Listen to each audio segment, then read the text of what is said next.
लोकसभा चुनाव 2024 जारी है। चुनाव और राजनीति सिर्फ नेता या पॉलिटिकल पार्टीज ही नहीं करते हैं। जनता का भी अपना मिजाज होता है, अपना विचार होता है, अपना विमर्श होता है और चुनाव जनता भी लड़ती है। लेख लिखकर, बोलकर, चाय के दुकान पर चर्चा करके, तमाम साधन हैं जिसके थ्रू जनता भी राजनीतिक हस्तक्षेप करती है। और इस बार तो लग रहा है कि कांग्रेस के 2 उम्मीदवार जैसे भाग गए। लग रहा है कि पार्टी से ज़्यादा जनता ही चुनाव लड़ रही है। इस बार सबसे अहम मुद्दा आरक्षण और संविधान है। और याद रखिए, जब जब आरक्षण और संविधान मुद्दा बना है तब तब बीजेपी आरएसएस को पटकनी खानी पड़ रही है। मोदी, शाह, भागवत सबको सफाई देनी पड़ रही है। मेरी राजनीति की एक अपनी समझ है और उस समझ के हिसाब से मैं बात रखता हूँ। जो बात आज कही जा रही है, 2014 से मैं और हमारे जैसे कई कार्यकर्ता ये संविधान बचाओ संघर्ष समिति, संविधान बचाओ देश बचाओ, संविधान बचाओ आरक्षण बचाओ, कई संगठन बनकर लगातार ये आवाज़ उठाते रहे हैं। लेकिन इस बार पॉलिटिकल पार्टीज ने, ओपोजिशन ने, इंडिया अलायंस ने इसको बहुत ही प्रमुखता से उठाया है। राहुल गांधी ताबड़तोड़ बीजेपी आरएसएस पर हमले कर रहे हैं। कांग्रेस के कई नेता, खड़गे साहब, तमाम लोग बोल रहे हैं और बैकफुट पे जाना पड़ रहा है। आज बीजेपी आरएसएस को वोट क्यों नहीं, और महाराष्ट्र में बौद्ध संगठनों ने ली अनोखी शपथ, ये बताऊंगा। दूसरा, जो आरक्षण पे बहस है वो बताऊंगा। और आरएसएस ने 1981 में ही प्रस्ताव पास किया था कि आरक्षण की समीक्षा करेंगे, इसलिए बहुत सारे बीजेपी आरएसएस के नेता झूठ बोल रहे हैं। तो ये सारी बातें होंगी। दोस्तों, रतनलाल बोल रहा हूं और आप देख रहे हैं अम्बेडकरनामा। चलिए शुरुआत करते हैं। सबसे पहले इसी साल ताजा वीडियो आप देखिए। 29 जनवरी 2024 को कॉन्स्टिट्यूशन क्लब में हमने एक अपील की थी, वो वीडियो देखिए। सब जातीय सभाओं में, बहुजन सभाओं में अगर बीजेपी आरएसएस ने आपके लिए कोई काम नहीं किया है, आपके खिलाफ उल्टा काम किया है, और आपके समाज के नेता अगर बीजेपी आरएसएस के साथ जा रहे हैं, तो उनके खिलाफ हर सभा में निंदा प्रस्ताव पास होना चाहिए, उनका धिक्कार होना चाहिए। नीतीश कुमार चले जाते हैं एनडीए के साथ, आप भी जय जय करते हुले हुले करके उसके पीछे चल जाते हो एनडीए में, तो पहले तय कर लो कि पिछड़ा हो कि क्षत्रिय हो। क्षत्रिय हो तो उधर ही चले जाओ। वैसे कुछ क्षत्रिय ठीक है, दोस्त है भाई, सामाजिक न्याय की लड़ाई लड़ते हैं, अर्जुन सिंह, वीपी सिंह दोनों उसमें से थे। तो तय करो ना आप, क्योंकि गुलाम वो नहीं, गुलाम हमारा समाज है। अगर आप समझते हो कि बीजेपी और एनडीए हमारा भला कर रहा है और हमारे नेता चला गया जीतन राम मांझी या चिराग पासवान या अठावले बीजेपी के साथ चला गया, वो अच्छा भला कर रहा है, आप जा रहे हो, तो इसके लिए जिम्मेदार कौन है? चाहे कोई बीजेपी के साथ यादव चला जा रहा है, उसके पीछे आप भी चले जा रहे हो, तो बेईमान कौन है? आप है बेईमान। ये राम राष्ट्र की घोषणा हो चुकी है, आप भी खुश थे, खुश थे आप। ये हिंदू राष्ट्र, आप भी हिंदू है ना, तो हिंदू है तो फिर काहे के लिए बैठे हुए हैं यहाँ पे अधिकार के लिए? भजो राम, जाओ कांवर लेके। अब आइए लिए चलते हैं। अगले दिन 30 तारीख को कॉन्स्टिट्यूशन क्लब में हमने एक शपथ दिलवाई थी लोगों से कि हमारा जात धर्म कोई भी हो, घर का भी हो, अगर बीजेपी आरएसएस के साथ, उसके अलायंस के साथ रहेगा तो उसको हराने की हम अपील करते हैं, उसको हरवाएंगे, अपने जेब से खर्चा करके उसको हरवाएंगे, ये अपील की थी। देखिए, वो अभी जनवरी की बात है, वो मुद्दा बन रहा है। मैं नहीं जानता कि जो कॉन्स्टिट्यूशन क्लब में हमने बात रखी थी, लाखों लोगों ने देखा है, कई सारे यूट्यूब चैनल्स पे आप देख सकते हैं कि उसका कोई असर हुआ या नहीं हुआ, ये मैं असेसमेंट नहीं कर सकता। वो तो आप लोग देख के बताएंगे कि क्या उसका असर हुआ। लेकिन मुझे दिख रहा है कि राजनीतिक मुद्दा बन गया है। 2 करोड़ रोजगार मिला क्या? 15 लाख रुपए आए क्या? पिछड़े वर्ग के लिए कोई कमीशन बनाया क्या? पेट्रोल सस्ता हुआ क्या? आपको रोजगार मिले क्या? बच्चों को शिक्षा मिला क्या? काला धन वापस आया क्या? स्मार्ट सिटी बना क्या? तो नहीं हुआ तो जात के नाम पे वोट क्यों देते? तो सब कुछ बना ही नहीं, कुछ हुआ ही नहीं, तो बीजेपी को वोट क्यों देता? आपके सारे समस्या की जड़ ये बीजेपी सरकार है। मेरे घर का, मेरे जात का, मेरा रिश्तेदार, कोई भी अगर बीजेपी के साथ चुनाव लड़ेगा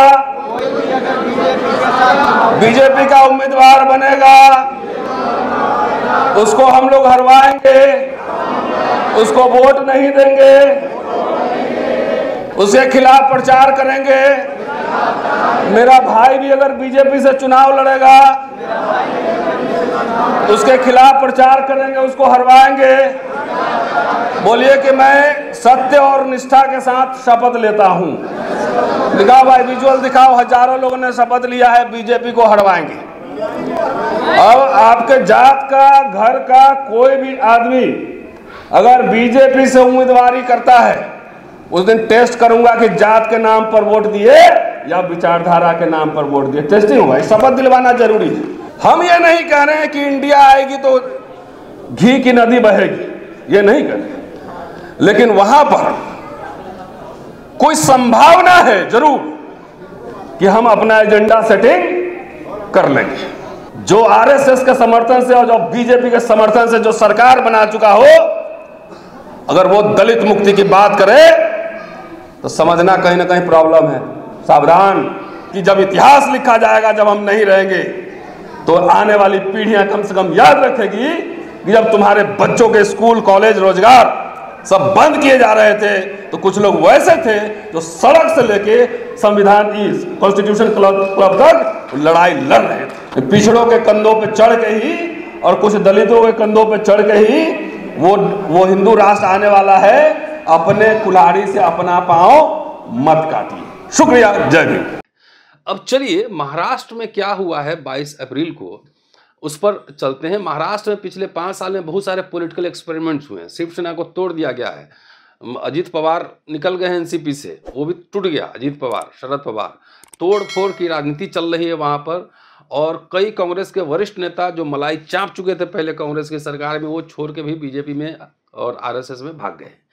तो वो सारी चर्चा बताऊंगा। लेकिन इसी बीच 22 अप्रैल को इसी महीने दर्जनों बौद्ध संगठनों ने एक शपथ ली है कि बीजेपी आरएसएस को हराना है और देश के संविधान को, आरक्षण को बचाना है। क्या है मामला, पूरा समझाता हूं, बताता हूं। और उसके बाद जो आरक्षण में बहस चली है और मोहन भागवत साहब को कल इसमें कूदना पड़ा है कि हम आरक्षण के खिलाफ नहीं है, तो आज कल जो बोला है उसकी समीक्षा, और कल जो एपिसोड बनाऊंगा 1980 से जो आरएसएस की एक्टिविटी है आरक्षण को लेकर, उस पर चर्चा करूंगा। चलिए पहले बौद्ध संगठनों के बारे में बात करते हैं, क्या क्या हुआ उसमें। रिपब्लिकन पार्टी के पुराने कई लोग हैं, पैंथर के लोग हैं, और बहुत शानदार उन्होंने निर्णय लिया है। पता नहीं हम लोग जो आंदोलन चला रहे थे, शपथ दिलवा रहे थे, उसका कितना प्रभाव वहां तक पहुंचा है नहीं जानते, लेकिन जनता भी जागरूक हो रही है। जनता के अंदर ये बात जा चुकी है कि आरएसएस बीजेपी अगर आएगा तो संविधान और आरक्षण खत्म कर देगा।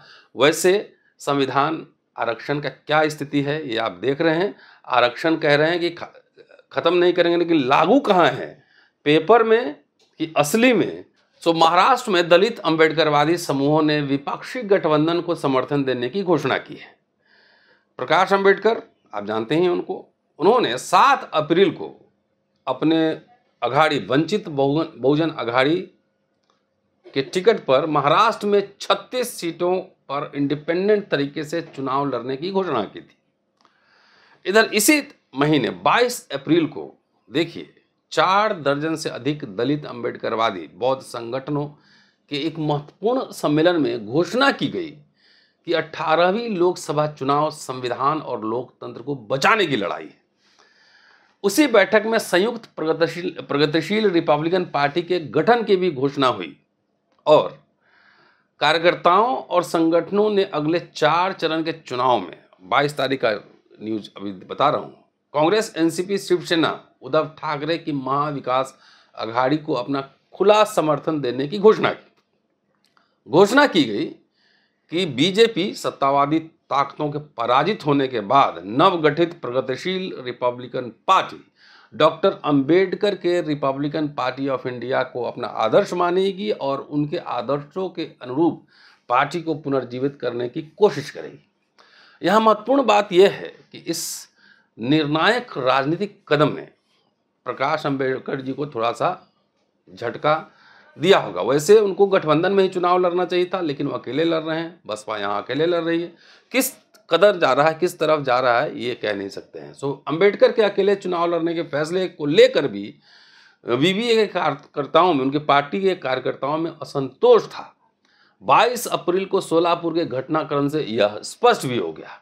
उनके उम्मीदवार राहुल गायकवाड़ ने वीडियो जारी कर सोलापुर लोकसभा सीट से अपनी उम्मीदवारी वापस लेने की घोषणा कर दी। उन्होंने कहा कि उनकी उम्मीदवारी से भाजपा की जीत हो सकती है, इसलिए वह इसके लिए जिम्मेदार नहीं होना चाहते।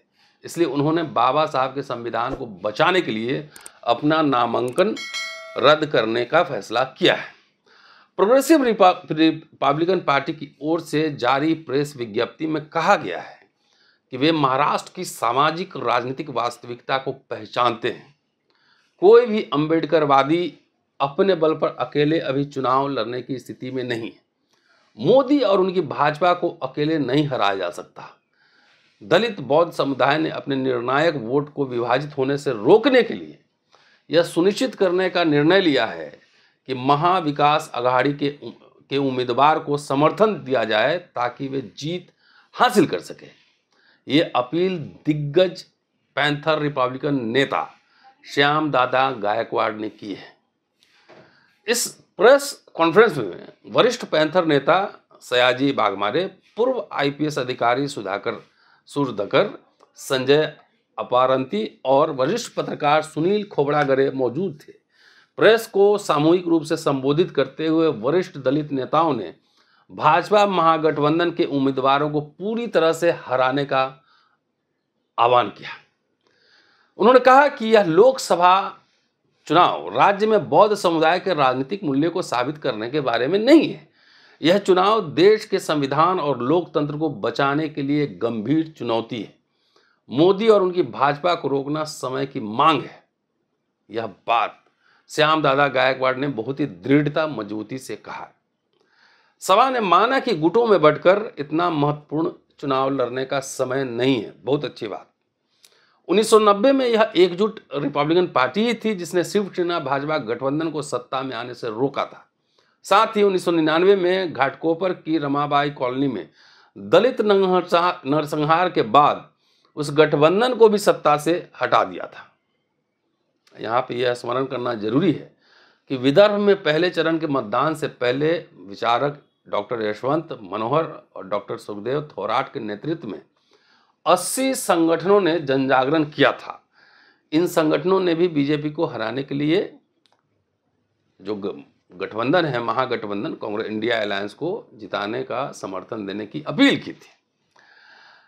12 अप्रैल को 36 सीटों की अपनी सूची की घोषणा करते हुए प्रकाश अंबेडकर ने नागपुर और कोल्हापुर में कांग्रेस और बारामती में एनसीपी शरद पवार के लिए समर्थन की घोषणा करके उन्होंने विकल्प छोड़ दिया था। कोल्हापुर में इस बार कांग्रेस के उम्मीदवार हैं छत्रपति साहू जी महाराज के वंशज। सोलापुर में जहां 7 मई को चुनाव है, वहां वीवीए के राहुल गायकवाड़ ने कल ही अपनी उम्मीदवारी वापस ले ली है। कांग्रेस के प्रणीति शिंदे वहां उम्मीदवार हैं। अब देखिए, ये जो आरक्षण पे बहस है संविधान पर, उस पर मोहन भागवत साहब भी कूद पड़े हैं अब मैदान में। कल उन्होंने कहा कि संघ ने कभी भी कुछ खास वर्गों के लिए दिए जाने वाले आरक्षण का विरोध नहीं किया है। हैदराबाद में एक कार्यक्रम में भागवत ने कहा कि संघ का मानना है कि जब तक जरूरत है आरक्षण जारी रहना चाहिए। भागवत ने यह बात भाजपा और कांग्रेस के बीच जो आरक्षण को लेकर बहस चल रही है उसके बीच उनका कूदना बहुत जरूरी था, है ना। वो एक एक्स्ट्रा कॉन्स्टिट्यूशनल अथॉरिटी है। आरएसएस के प्रमुख है मोहन भागवत। उन्होंने कहा कि जब मैं यहाँ आया तो एक वीडियो वायरल चलाया जा रहा था प्रमोद कृष्णन का, ये आरएसएस आरक्षण के खिलाफ है। अब यह पूरी तरह से झूठ है। संघ शुरू से ही संविधान के अनुसार सभी आरक्षणों का समर्थन करता रहा है। आरएसएस प्रमुख मोहन भागवत ने पिछले साल सितंबर में भी नागपुर में कहा था कि जब तक समाज में भेदभाव है तब तक आरक्षण जारी रहना चाहिए। लेकिन ये नहीं कह रहे हैं कि कहाँ आरक्षण लगेगा, प्राइवेट में लगेगा। सब कुछ तो प्राइवेट हो रहा है, तो आरक्षण का क्या मायने है। चलिए, उधर राहुल गांधी ने कहा कि भाजपा नेताओं और नरेंद्र मोदी के करीबियों के बयानों से अब साफ हो गया है कि उनका उद्देश्य संविधान बदलकर देश का लोकतंत्र तबाह कर देना है। वे दलितों, पिछड़ों, आदिवासियों का आरक्षण छीनकर देश को चलाने में उनकी भागीदारी खत्म करना चाहते हैं, लेकिन संविधान और आरक्षण की रक्षा के लिए कांग्रेस चट्टान की तरह भाजपा की राह में खड़ी है। जब तक कांग्रेस है, वंचितों से उनका आरक्षण दुनिया की कोई ताकत नहीं छीन सकता। इधर अमित शाह भी सफाई दे रहे हैं कि जब तक भाजपा है, कांग्रेस आरक्षण को हाथ नहीं लगा पाएगी। राहुल गांधी की पोस्ट पर राहुल गांधी ने लिखा था कि ट्विटर पे लिखा था, उन्होंने कहा कि अमित शाह ने कहा कि राहुल गांधी निराधार झूठ बोलकर लोगों को गुमराह कर रहे हैं। भाजपा की सरकार इस देश में 10 साल से चल रही है, दोनों बार पूर्ण बहुमत की सरकार रही है। अगर भाजपा की मंशा होती कि आरक्षण खत्म करना है तो हो चुका होता। वैसे हो चुका है शाह साहब, मुझे पता है। दूसरे आगे लिख रहे हैं कि बल्कि नरेंद्र मोदी जी ने तो पूरे देश के दलित, पिछड़े और आदिवासी भाई बहनों को गारंटी दी है कि जब तक भाजपा है, आरक्षण को कोई हाथ नहीं लगा सकता। अब आप इनका इतिहास जानेंगे तो जब से आरएसएस बना है, वो मनुस्मृति को अपना संविधान मानती है। उठाकर देख लीजिए।